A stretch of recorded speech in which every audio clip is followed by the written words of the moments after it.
seems like everyone I talk to has dreams of doing something creative with their life, whether it's something online like writing a blog or creating a Twitter account or a YouTube channel or posting funny skits on TikTok, or something in the real world like photography or writing children's books or making furniture or painting. Whatever it is, everyone has these dreams of doing creative things. But most of us just think about it a lot or write down plans, write down ideas. If you're anything like me, you have notes full of ideas in your phone, video ideas, endless video ideas, but we never actually put anything out in the world. In starting my channel and doing my little 20-day challenge, I've figured it out.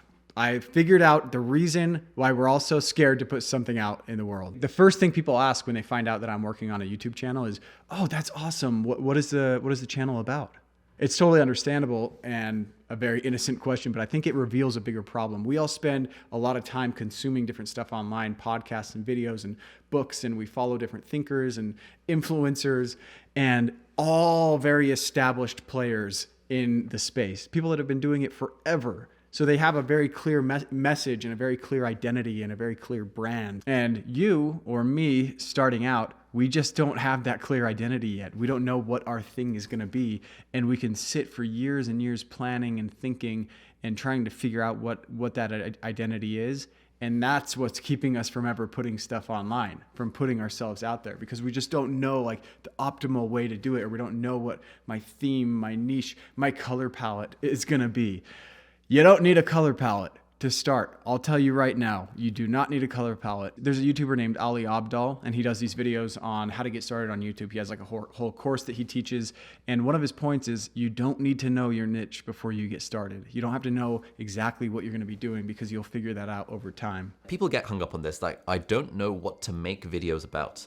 It would be like a writer saying, I don't know what to write about, therefore I'm not going to write. Or like an artist saying, I don't know what my masterpiece is going to be, therefore I'm not going to hold a paintbrush. It's totally okay for your niche to emerge over time. Just start making videos on YouTube about whatever you enjoy, whatever you want. If I was starting on YouTube, I wouldn't really worry about the niche thing. I just think, you know what? Let me make videos about the things that I enjoy, maybe some close-up magic, because I'm not a total loser. Maybe like iPhones, maybe like, my favorite pen, maybe like, tips of getting started on YouTube, maybe life as a medical student, maybe like whatever experiences in my life that I enjoy talking about and that I think I could teach on the internet. That is the stuff I would start making videos about. And over time, as you start making videos about things that you enjoy, the audience starts to resonate with some of those things. And so your niche ends up emerging over time. I never thought I would be a productivity YouTuber, but I seem to have become a productivity YouTuber because that niche just sort of emerged over time. It was not forward planned in advance. We could all probably point to a million examples where if you were to sort someone's stuff by oldest to newest and actually like look at their first content that they put out, it wouldn't be a clear, cohesive theme. One of my favorite examples is Jeremy Sears. He's a guy I follow. He has a very clear brand and vibe. He talks about cigars and whiskey and beards and man stuff. He's even got like a color palette. It's like a consistent theme, like this amber vibe. Well, if you look at his oldest stuff, there was no sign of a theme. There's no sign of a vibe in these videos. He's just posting, just trying to get stuff out, just trying to figure out what his identity is. James Clear, the author of Atomic Habits, has this rule called the 2-minute rule. And the idea is that if you're trying to start a new habit, to just do it for 2 minutes and then be done. He talks about one of his clients was this guy who lost like 100 pounds by going to the gym for 5 minutes every day. All he would allow himself to do is go into the gym, be there for 5 minutes, enough to do like a quick little exercise, and then leave. And he did this for like 6 weeks before like upping it and doing more. And the purpose this served is it got him to start showing up. It turned him into the kind of person that shows up and goes to the gym.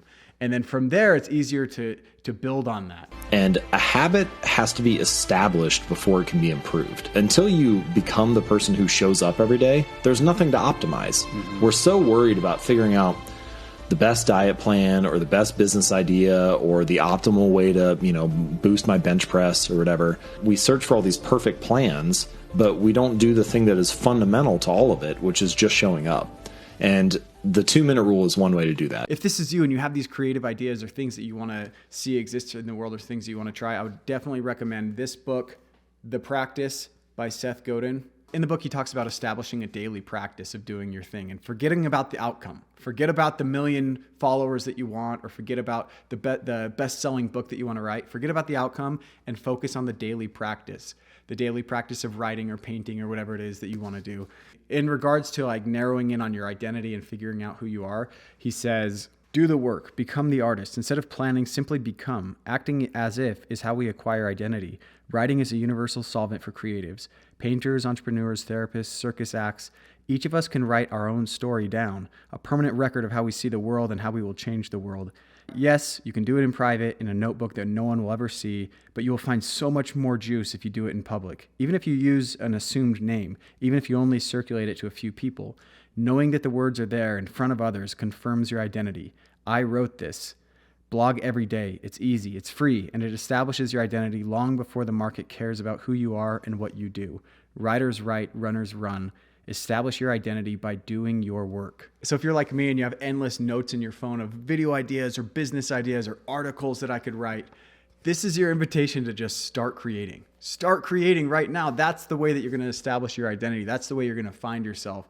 You can plan all you want. You can think all you want. It's not going to get you there. The way that you get there is by doing, by making, by creating. And I'm learning that the hard way right now. It's not easy to create stuff. It's not easy to make things and put it out in the world for people to see and for people to judge, and to put out work that you yourself know isn't great, that it's not there yet. But the only way you can become that legit person that you have in mind of yourself, that has a clear mission, a clear identity, a clear message for the world, a color palette, is by starting now and putting out crappy work. That's all I got. I'll talk to you guys tomorrow for my final video of my 20-day challenge.